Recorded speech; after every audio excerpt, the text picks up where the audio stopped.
This episode is sponsored by Palmetto Project.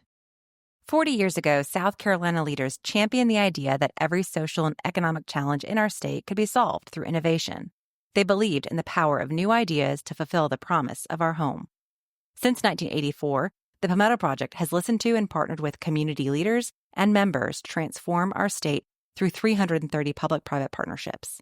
Today, our programs address early literacy for more than 23,000 children through Dolly Parton's Imagination Library, civic engagement, and equitable access to healthcare through the only statewide nonprofit health insurance agency in the country, and more. Learn more at palmettoproject.org or at our Facebook and Instagram accounts. The Prisma Health Swamp Rabbit Trail is one of the most beloved assets in Greenville County. This 25-mile and growing multi-use trail runs from Travelers Rest to Lake Conisty Nature Park. And since it opened in 2009, it's found an enormous fan base among residents, and it's been a huge attractor to visitors. And thanks to some persistent advocacy by users and partnership with government, it just got a lot safer. I'm Katie Smith with Greater Good Greenville, and on this episode, I talk with Frank Mansbach, Volunteer Executive Director of Bike Walk Greenville, and Ty Houck, Director of Greenways, Natural and Historic Resources for Greenville County Parks, Recreation, and Tourism. They'll share with us how new tools are giving trail planners and advocates good data to use for the trail, and they'll tell us the story of the long-awaited safe trail crossing at West Blue Ridge. Their story has a lot of lessons for advocates, nonprofits, and government partners. As always, we put links for you to learn more on the episode page. If you enjoy Simple Civics Greenville County, give this podcast a follow on your favorite podcasting app. And happy trails! I am so happy to be here today with Frank Mansbach and Ty Houck, who are the biggest champions and forces behind the Swamp Rabbit Trail, one of our most treasured assets in Greenville County. Thanks so much to both of you for being here. Thank you. Great to be here. Awesome. Well, all right. So as I said, the Swamp Rabbit Trail is one of Greenville County's most treasured assets. And I assume everyone listening is not only familiar with it, but hopefully has taken a visit to it. But Ty, let's start with you. Can you just give us some key facts about the Swamp Rabbit Trail? Yeah, so the idea started in the 1990s. Railroad track had been there since the 1890s, so we had all been seeing it for a while. And then Upstate Forever, Furman University really became the initial advocates for the idea of converting the old rail bed. And then in 2009, we put down our first section, just going between a little bit south of Furman up to Travelers Rest. And then 2010, we made the connection to Greenville. That was 9 miles. At that point, people kind of said, okay, that's the scope of the project. For job security, I wanted to make it bigger than that. And I knew it was going to be a transportation network. Even though I'm in Parks and Rec for Greenville County, we definitely knew it was much more of a transportation element, especially going to destinations, community-scaled transportation. Along the way, I pulled out the AASHTO manual for design for bike facilities and followed that. AASHTO stands for American Association of State Highway Transportation Officials. It's just the guidance that everyone follows at a national level. So as we were collecting data, in 2009, we opened the trail. 2010, we partnered with Furman University and Dr. Julian Reed on an impact study because, again, there's an expectation like how many people are going to use this? Who's going to ride a bike up near Travelers Rest? Why would they do this? We intentfully studied it. The numbers started off at low 300,000s, the year 2010, a higher 300,000s in 2011, and then years 13 and 14, our user number exceeded the population of Greenville County. Oh my gosh. So I was like, we kind of proved it. Now users are, you might have a repeat user, sure, but we were collecting data such as zip codes. So we could kind of say, hey, how much tourism revenue are we generating from this? We were asking questions like, how long are you on the trail? So we get general trip distances. We were actually just monitoring, okay, well, 86% of the users on bikes. So this is transportation. They're going to destinations and they were giving us that information. And so then you kind of fast forward to what we've been doing with Bike Walk Greenville and other organizations like to track the data. But now with technology, we're using it in real time, direct feedback to the trail user with these trail counters. City of Greenville installed one a little bit over a year ago, and then Travelers Rest just recently installed one last month. And so that gives you real-time data, fun data to see. And so kind of doing my simple math, I took the numbers of growth that we had there, the numbers of these trail counters. Last year, the City of Greenville had 750,000 users. So from inception in 2009 to today, we've easily exceeded 8 million users. That is incredible. And then when you think about the data that they're using it to go somewhere, like I joke, I'm like, I don't say that I'm recreationally driving to go out to dinner. Right. But I go out to dinner. And so me deciding to use my bike or use the trail to walk is transportation infrastructure, smart infrastructure, because I'm putting less cars on the roads, less congestion, less air pollution, plus the physical and mental benefits that you get from physical activity. It's just a smart infrastructure thing. So we're excited to show 8 million users, and we know that number is going to continue to grow, of course. That is so outstanding. I do love that you had a vision, you and others had a vision for what it could be. And the average resident of Greenville County, like me, just was delighted with each new thing. And that's when I think government works great, when there's general aspirations that residents have, but we don't have the technical ability or the connections nationally to execute on them. But we have folks like you who do. That number of users shows how popular the trail is. But for the past year, the trail has had a new source of data about the users in the form of streetlight data. Frank, can you tell us about this project and what you found through it? Yes. Well, just first of all, streetlight data is cell phone data that is anonymous. And we had a very large donation to our nonprofit back in December of this year that allowed us to get a 1-year license for streetlight data. And the first thing we did was calibrate the trail counter that our nonprofit raised money for at Willard Street, where we had all the data of how many people were on the trail. And it was a little over 701,000 for the first year. And the streetlight data then started telling us stuff that nobody ever knew before. We found out that 26% of the trail users were visitors. They did not live in Greenville. In fact, I have a slide where I show the states. The streetlight data showed that 26% of weekend trail users were from out of town. And they're coming from Atlanta, they're coming from southern Georgia, they're coming from North Carolina. In fact, 30 states were represented in the data. Oh my gosh. And that's talk about what Ty mentioned, the economic impact. Those people are spending hospitality tax money that helps pay in the city for expansions of the trail. And so it's a phenomenal piece of information. And what Ty also alluded is active transportation, not just recreation. The results from streetlight data shows that during the week, when people are commuting to work, 16.4% of the people are riding a bike to work. Wow. And we compare that to the national study where South Carolina has 0.5% bike commuters. And we had 16.4%. That's a huge number, and that's fewer vehicles on the road, as Ty mentioned. And also people are using it to go to business meetings. A lot of people will ride their bike to the Swamp Rabbit Cafe for lunch or a meeting. Coffee, whatever. And that's transportation when they're not in their cars. So having this data is really huge, and for continued investment by both the private sector and the public sector in this network. I really appreciate the investment, the philanthropic investment that you all raised and put into this project, and using good data to make better decisions about government dollars, about private dollars, and ways to improve our community overall. So thanks so much for that. So I hope that those of you listening have been on the Swamp Rabbit Trail, but if you have not, let me just explain to you your experience as you go through Berea. Let's say you're headed from the city up to Travelers Rest. It's just beautiful. You're in the middle of a forest practically with the river running next to you. You feel like you are in the middle of nowhere, and you are right next to some of the most heavily trafficked roads in Greenville County. And then suddenly you come to a crossing, West Blue Ridge, that has cars flying down it, headed to White Horse Road or over to Poinsett Highway. It's jarring, and until coming up soon, you would have to, kind of take your life into your hands and think about, how am I going to dodge these cars in a Frogger-like way and get to the other side safely to resume my lovely ride? Ty, can you talk about what trail users can soon expect in the Berea area to have a safer crossing in that area, why it's been problematic before, and what trail users and drivers can soon expect? There's a term called warrants, like the definition goes. Does something warrant an improvement? We studied the two intersections because they're a 4-lane or more. So West Blue is the one we're referring to as a 5-lane road, and then Sulphur Springs is a 4-lane road. And we just knew just the volume and the speeds and just the amount of traffic we needed to make an improvement as opposed to just asking people to look both ways and cross the road.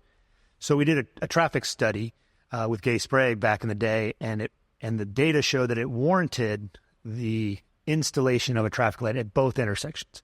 And that is because the trail functions like a road. So it's just a road without cars. So DOT agreed, and they said, yes, okay, the amount of intersection traffic happening at these two locations warrant a traffic light, just if it was a normal intersection with cars. So we proceeded with Sulphur Springs. It was actually my own kind of choice because it was a significant change. And I said, let's go ahead and install this one first, see how the construction goes, see how the operation goes, and then move forward on the larger intersection.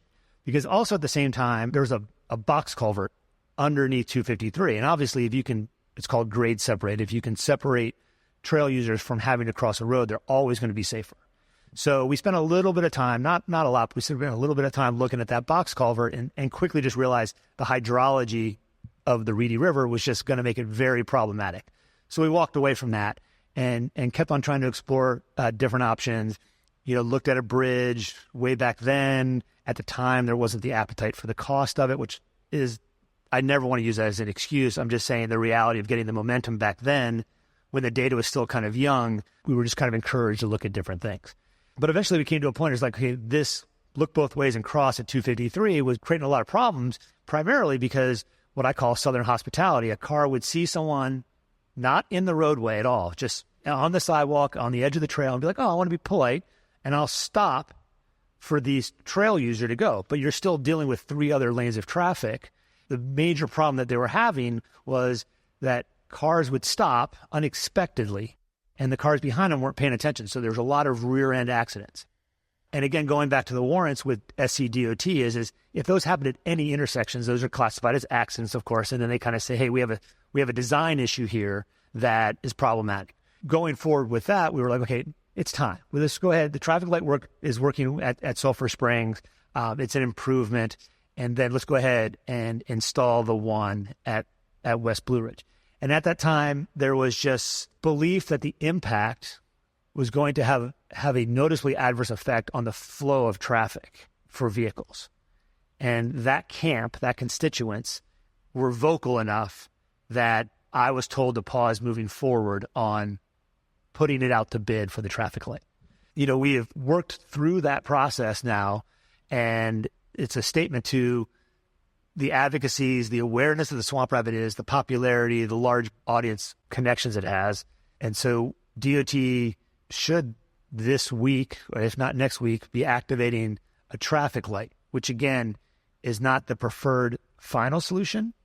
And with Benton Blout's assistance as the council member and the developer on the north side of this project, we are actively working through a design of a bridge to go over that intersection. Frank, this crossing has been a focal point of advocacy, understandably, for Bike Walk Greenville and for others for a long time. In fact, you were recently quoted in a story about it on WIFF saying, advocacy for safe biking and walking is measured in decades and not years. Can you tell us about the advocacy process and what you learned along the way? Back when I was working with Floor, he contacted me and asked to get some volunteers to look at the box culverts. And we got some professional engineers, civil engineers out. We looked at it and came to the conclusion that Ty mentioned that too many floods, it wasn't going to work. And then Ty had another study done soon thereafter, and that idea went away.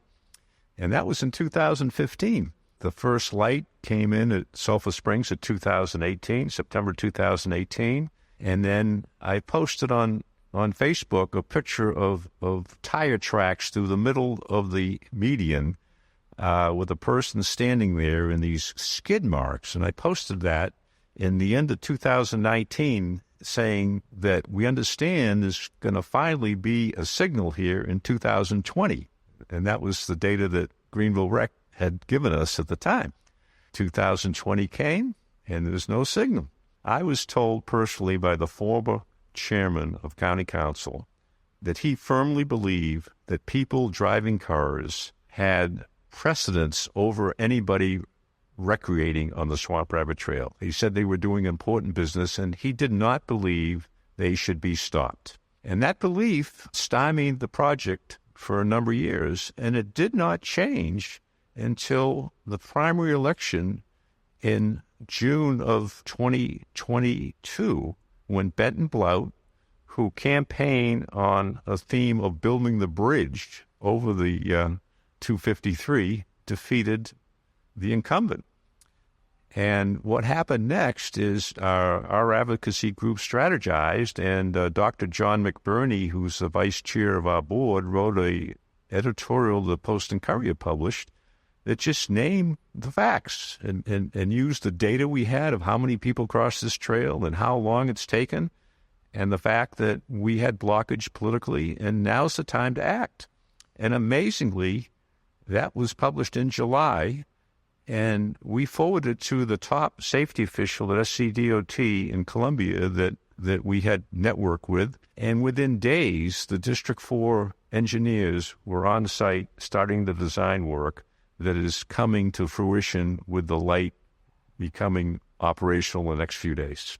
Wow. It shows the importance of persistence and advocacy. The biggest, hardest things to do that are really the most worth doing, in my opinion, take years. And I'm so grateful to you for working on it for all that time, to both of you. Well, and the other point is elections have consequences. And if you are blocked in your advocacy, sometimes the only way it's going to work is for the incumbent to lose. I've said it time and time again in many past episodes of this, that competition in elections to me is the best thing because it infuses ideas. And it was really when now Councilman Blunt started really talking about this, that it helped accelerate the work that had been happening. So yeah, really, really interesting. Ty, it was thanks to advocacy that happened from the outside of the county. And I'm sure, work that you did to help educate and inform along the way. But as an employee of local government who works closely with advocates and the community at large, what have you learned along the way during this whole process? I think in any relationship, business, advocacy, whatever, there's just, it sounds cliched, but just good, open communication. Because I think if there was a tendency not to kind of update your advocates on what's going on, the realities of what has to happen, and in a government world, whatever agency is, obviously it has to be more data-driven than compassion-driven. And advocates are a great forum for passionate people to kind of get organized and work with the agencies that have to do the implementation. These Greenway systems are roads without cars, so the infrastructure costs are way more than typical advocacy groups can bear the burden. Long term, they need to be managed by a government entity. So what I've learned, we've learned, is let the advocates be the passionate ones, let the advocates think of the solutions, and then through good communication, good consistent communication, work with the entities that have to operate and maintain that to understand the realities of the data has to warrant, again, the idea. So case in point, or some examples is we know things are going to happen. Like when we put trails out there, we know we need these things.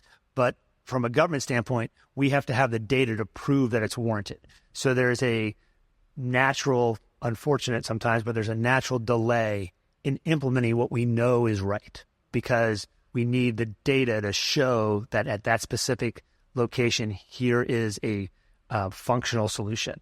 And I think what we've learned is that as a working group, there's stuff that individuals learn, but I think we learned is it takes decades. I like to think it doesn't take that long, but let's just keep moving through the process. So I am continually engaged with people that are adjacent to the trail saying that, I'm a teacher here and I'm trying to bike to school and I'm trying to get the students to bike more, or I moved to this neighborhood because it's next to the Swamp Rabbit and it's within my price range, but the connectivity to the actual network is not where it could be.